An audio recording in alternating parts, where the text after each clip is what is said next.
right?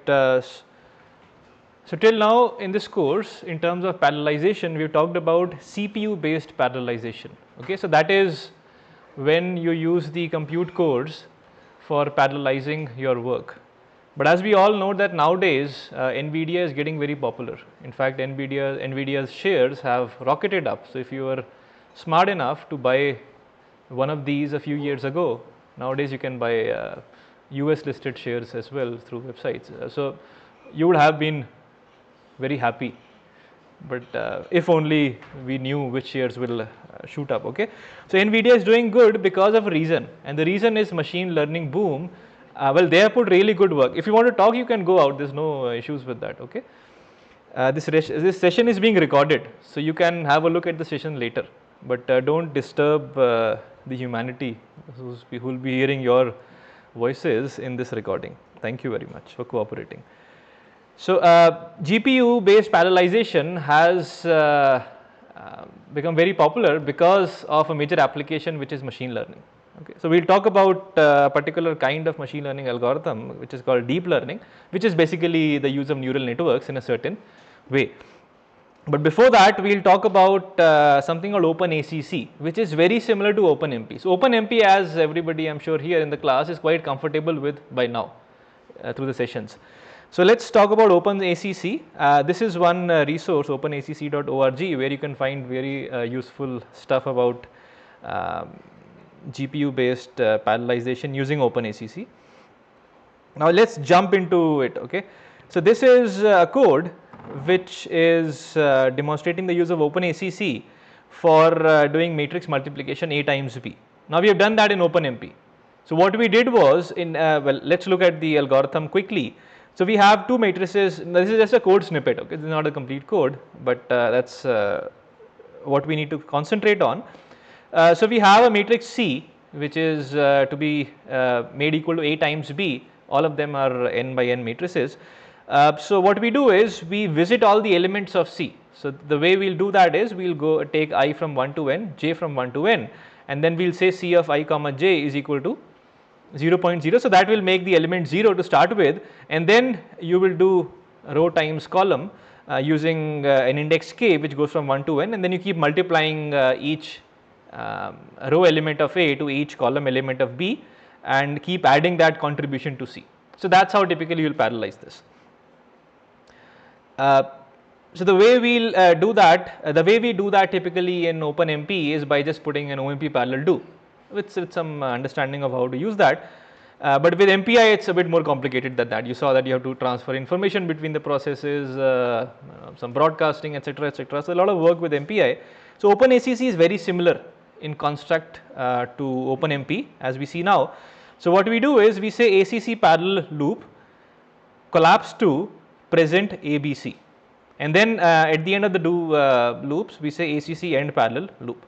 So now you can see that there are some commands which look quite similar. So ACC here is equivalent to OMP. Okay, so exclamation dollar $OMP, instead of that you have exclamation dollar $ACC. Then parallel is again parallel. So it's basically telling to create parallel threads to be sent to different GPU cores. Then we have something called loop. So which is again like a do that you had in OMP parallel do. So here you are saying OMP ACC parallel loop. So loop is again similar to this, because you are telling the compiler that the work done by the do loops has to be split between the different GPU cores or threads. Then you also have something called collapse of 2. Okay, so here what we are saying is that if you think about it, each element of C is basically some row of A times some column of B. So each element of C can be calculated independently, right? So if I have a total of n times n squared elements of C, and I have a certain number of cores to work from me, I can distribute that n square, whatever that, let's say it's 100 by 100, so that's 10,000. So these 10,000 elements of C can be distributed to some workers or some cores or some threads who can then calculate things. So the individual amount of work that I have is basically the total number of elements of C. So I am telling this to the compiler through this collapse statement that you can parallelize over all the elements of C. So you have 3 loops here, 1, 2, and 3. So, you are saying collapse 2 means 2 of the do loops, if you go down that level, that amount of work can be distributed. So, if I only had put collapse 1, then what it will do is it will only be able to parallelize the work of this I index. So, I in this case is the rows. It will only be able to distribute the different rows of C to different threads. Is that clear? So, this is the idea of collapse. If I had put collapse 3, maybe that would not be correct. And then there is also something called present ABC. Now, that is something that is different from OpenMP, we did not have this. So, here with OpenACC, which uses GPU, it's well, you can work without it, but it's good to have this in this particular case because GPU has its own memory. It's not using well, it can use, but then you have to transfer a lot of information from your main memory, which is your RAM, to GPUs. Okay. So, if we say present A, B and C, what it will try to do is it will try to move all the matrices A, B and C into your GPU memory. So, whenever you purchase the GPU card, it says it's NVIDIA RTX 4050 with a 6 gigabytes of DDR6 GPU onboard RAM. So, that is a GPU RAM. So, that is the amount of memory available in GPUs. So, when we say present ABC, that shifts A, B and C onto the GPU memory, then it will work really fast. The processing of GPU and because everything is happening over that card, and then it will bring the results finally from C towards the end. So, this is what we are telling the compiler. Is that clear? Now, this is another way to parallelize this using a kernel's clause. So, earlier, let us go back, we looked at the parallel ACC parallel. So, that is the parallel clause, and here we have a kernel's clause. Now, kernel's clause is more general in nature. So, this allows the compiler to decide how to parallelize things. The compiler will have to figure out how many loops can you collapse down to and so on. So, this is where the smartness of the compiler gets identified. Okay. So, here kernels again is basically just a clause which is telling to offload everything to the GPU. Well, you figure it out. I just want to use GPU for this calculation. You figure it out how to do it. And each of these loops will generate a kernel on GPU. That is the reason it is called kernel, and then it will parallelize things. Okay. So, it is basically in this case what will happen is because C is equal, so there is one element of A being multiplied to one element of B. Now, GPU workers are not as fast in terms of gigahertz as a CPU worker. So, one CPU worker is typically 3 gigahertz, let us say on Param Himalaya it is 2.9 gigahertz the fastest worker. So, this will not be that amount of gigahertz, but you have lots of these cores available. So, with the same amount of money you can buy lots of these. So, if the work that is involved did not require you to use a 3 gigahertz kind of the flops equivalent to that. So, what you can do is you can rather spend your money on buying lots of these cores which have a small which are not that fast, and then you can do calculations. You can do lots of calculations which are quite simple in nature and very similar to each other as well. So, here we are multiplying one element of A to one element of B and then adding. So, what it can do is it can basically split this one which is n multiplications. So, all of these can go into n different cores. So, each core multiplies one element of A with one element of B. Okay. So, if you have n multiplication in this step, they can go to n different cores here. But again, as a user, I am not worried about these things. I will let the compiler figure it out here itself.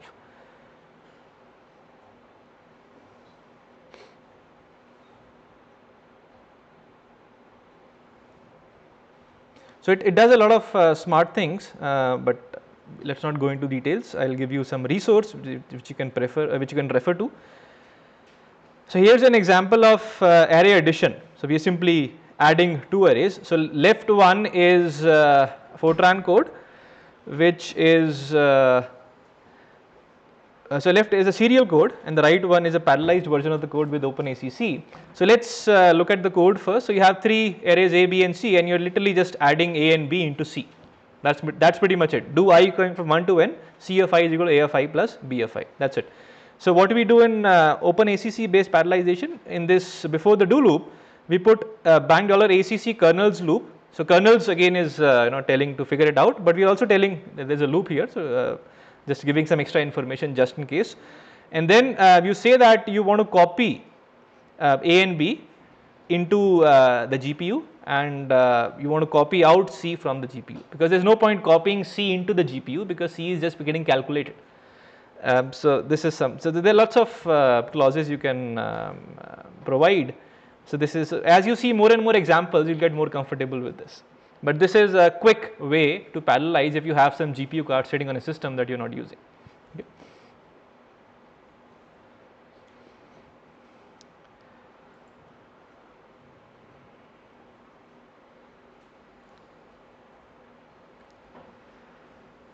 So kernels versus parallel. So this is a quote taken from this. This is a really good resource for, especially for starters like those who would want to use, rather than understanding how OpenACC works, you'll actually want to use it. So it's OpenACC for Programmers by Chandrasekharan and Jacqueline. So this is a quote taken. Whereas the kernel's directive places the onus on the compiler to generate correct code, the parallel directive puts the onus onto the user to spell out what can be parallelized. So parallel is because we are telling collapse to and so on, whereas in kernels you let the compiler decide. So of course, I mean, if you're clear about things, you should be as descriptive as much as possible to ensure that the compiler does not make mistakes. But the compiler tells you, there is a way, as I'll show you while compiling this, that it will tell you that this is what it did. Now you can check whether it is what you expected or not.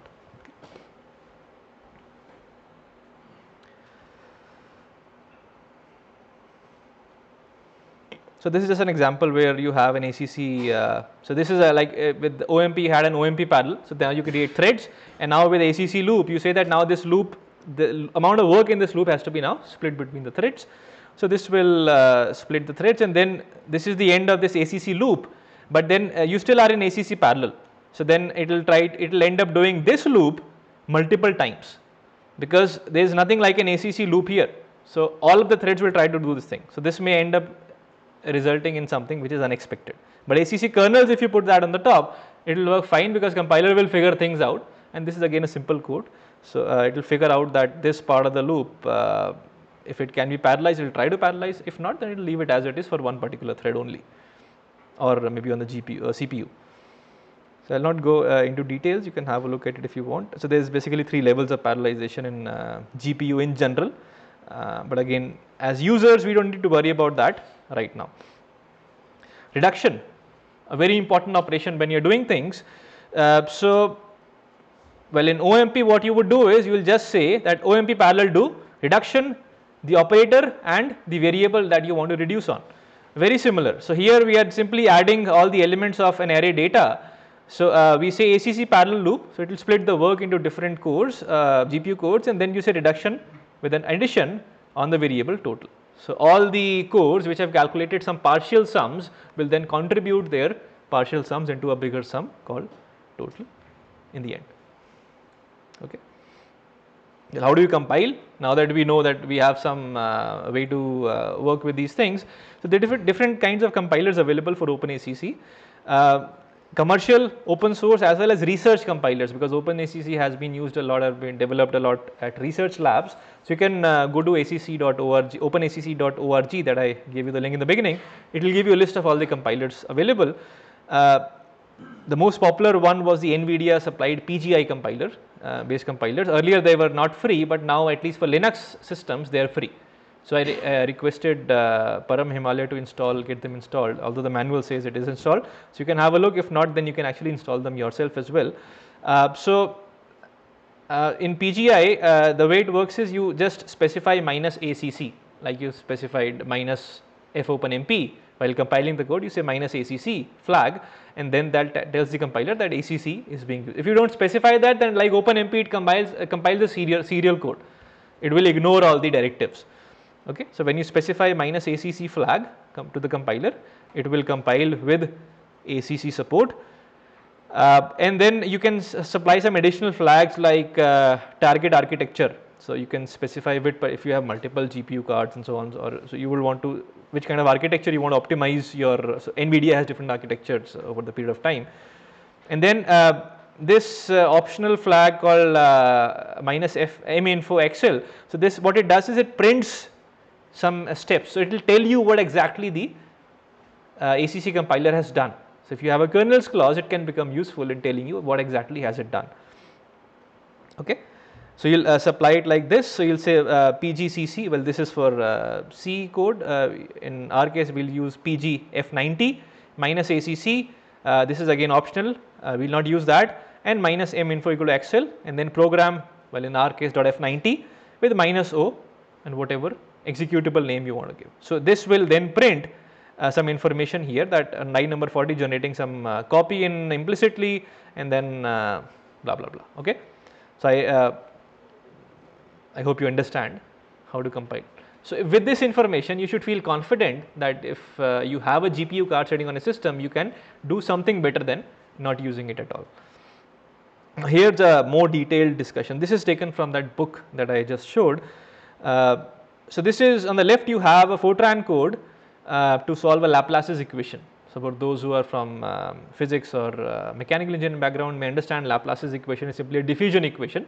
It's like you have a square plate, let's say of metal, and I apply some boundary conditions to the plate. Let's say I dip one of the ends into water at 0 degree centigrade and the other end at in boiling water. So I fix the temperatures at some boundaries, and that will result in some temperature distribution in the hot plate after some time.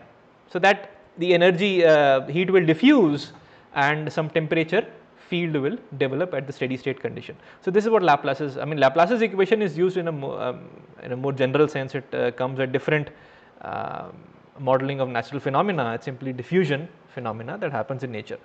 So this on the left hand side is a serial code. Now let's say you are being consulted to use OpenACC because you have an amazing NVIDIA GPU card that you purchased from an old cluster who was getting decommissioned. So in this case, can you use your GPU card? So well, how will it work? So in this case, the bold part is what has the kernels. So we have one loop here, do j equal to 1 to width, I equal to 1 to height, and so on. So here we are calculating temperature I comma j as an average of the temperature at the 4 neighboring positions. Okay. So we have broken, split the domain into some rectangular grid, and we are saying that the temperature at some point is the temperature at a previous time at the 4 neighboring nodes.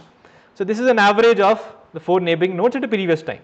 So well, I put an ACC kernels here and let the compiler figure it out.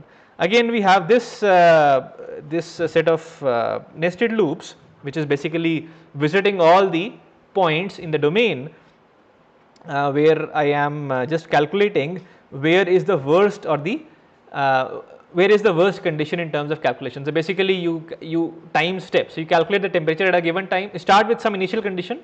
Let's say the whole bar is at 30 degrees centigrade. It's a room temperature, and then you dip the ends at different temperature in different temperature baths. So then it will take some time to reach that steady state. So we are naturally also the phenomena goes to some transient state, and simulation wise also it goes to some transient state. Now the simulation transient states may not be the same as natural transient states, but the phenomena, the way algorithm works, are very similar. It's called a pseudo time stepping algorithm. So what's happening here is it's basically calculating the difference between the temperature at a given node and the temperature there was at the previous time. And when you reach a steady state, the definition of steady state says things do not change with time. So this is a check for steady state, that at any given node, the difference between the temperature at this time and the previous time should be small, like less than some tolerance. So this is what we are doing. So here again we put in ACC kernels. On the top we have ACC data, copy and create. So here what we are doing is we are telling, again there is some new clause called data. So what we are doing is temperature previous is being copied onto the GPU card. So that's an array, a 2D array, and then temperature, because it's being calculated, so we don't need to copy it, we just calculate that on GPU. So create tells that temperature array will be created on the GPU card, it will not be copy it from the CPU. If you don't write create, it may happen that it will keep temperature on the CPU. So in that case, things may become slow. And then what happens is there's another interesting thing with using GPU. It's very hard to, because you have different memories. One is GPU memory, one is your main memory. So when you try to print something, so this track progress is like, printing something in a graph. So we have lots of iterations. So what we do is, after every 100 iterations, we try to print something on the screen. If you print all iterations, it becomes very confusing. So iterations happen quickly. So we say after every 100 iterations, you tell me what the temperature is, so that I can plot a nice graph. But when you try to print it, it tries to extract the temperature from the CPU. Arrays, they are on the CPU as well. So what you're telling here to the compiler is that whenever you want to track the progress, that is, you want to print the temperature on the screen, you update the temperature on the host. So what that says is, you copy the temperature array from the GPU back to CPU before printing. So it will only get copied after every 100 iterations. If you don't specify this top statement at all, it will keep copying in and out the temperature array after every iteration. So that overhead of copying information between the GPU card and your CPU becomes larger than the benefit you get from doing a parallelization on the GPU. So this actually, I can have a lot of lectures like OpenMP on OpenACC, but I just want to give you a flavor that it is possible to use this, and you should feel confident that if you have the resources, you can figure things out by yourself. Okay. So that's the end of this discussion. Now I'll quickly demonstrate on Param Himalaya how to compile a code. By the way, I had already pushed 2 codes, very simple codes that I discussed today, onto the repository.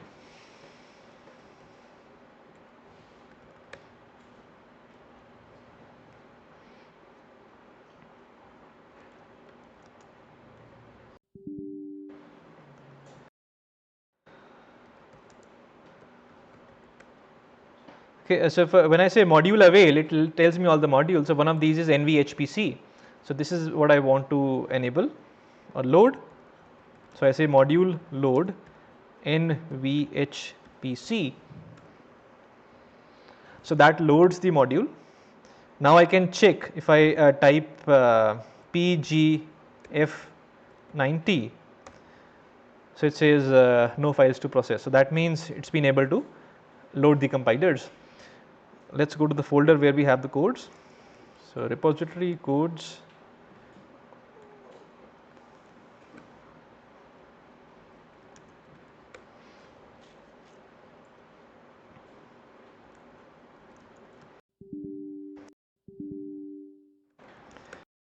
You'll see 2 codes, mult kernels and mult parallel. So let's go to mult parallel. Let's have a look at it. So this is the complete code that I. So it has these 3 matrices A, B and C, well, arrays of size n by n, where n is 100, and A and B are initialized to 1 and 2 respectively, and I calculate C as A times B. Okay.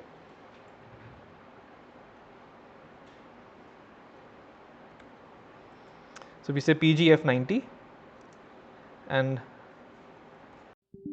parallel.F9. So it will compile, but I did not specify the -ACC, so I should be specifying that. Then it will be able to compile using ACC support. I'll create threads if I have the GPU card available, and then I'll also say -m info equal to Axel. So when we do this, you can see that it prints some statements generating present A, B and C, generating NVIDIA GPU code and so on. Okay. Similarly, I can also try the kernel's code, and that again creates, and you can see that in this case a.out has been created. So now I can copy this, I can write a batch script to send this onto a compute node which has a GPU available. But this is a very simple code, there's no point doing that. Any questions? Good. So that was a very, very quick discussion on ACC. Now I'll go to the next part, which is deep learning.